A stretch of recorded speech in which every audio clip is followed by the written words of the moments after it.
দর্শক, কুড়িগ্রামের সংঘর্ষ নিয়ে কথা বলতে আমাদের সঙ্গে এই মুহূর্তে যুক্ত হচ্ছেন আমাদের সহকর্মী রাজু মুস্তাফিজ। রাজু, একটু ঘটনার সবশেষ পরিস্থিতি আমাদেরকে জানাবেন।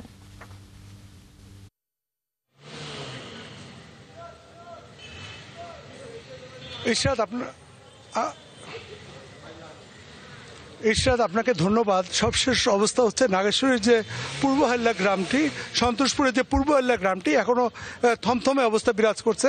আজ দুপুর এই আলতাফ এবং নূর মোহাম্মদ দীর্ঘদিন থেকে তাদের পারিবারিক জমি নিয়ে একটি গণ্ডগোল চলে আসছিল। আজ দুপুর 12টার দিকে তাদের লোকজন, দুই পক্ষের লোকজন নিয়ে তারা পূর্ব হাল্লা গ্রামের তাদের জমিতে নামে এবং দেশীয় অস্ত্র দিয়ে ওখানে সংঘর্ষ, কথা কাটাকাটির পরে সংঘর্ষ শুরু হয়। এই সংঘর্ষে ওখানে প্রায় দুইজন স্পটে মারা যায় এবং আলতাফ যে, ওনাকে নাগেশ্বরী হসপিটালে গুরুতর অসুস্থ অবস্থায় নিয়ে আসার পরে সে নাগেশ্বরীতে মারা যায়। এছাড়াও আরও 5 জন গুরুতর অবস্থায়। আমি এই মুহূর্তে কুড়িগ্রাম সদর হাসপাতালের মধ্যে আছি।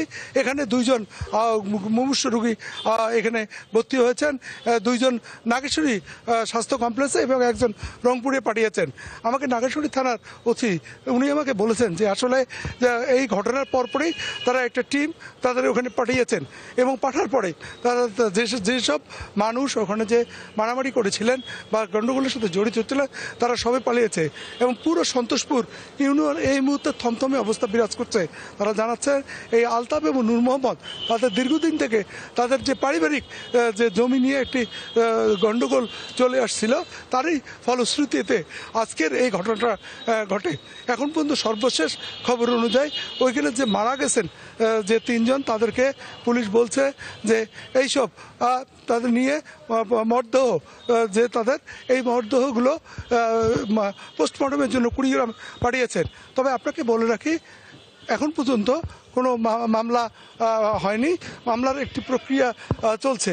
পুলিশ বলছে যে আসামিদের। রাজু মুস্তাফিজ, আপনাকে অসংখ্য ধন্যবাদ।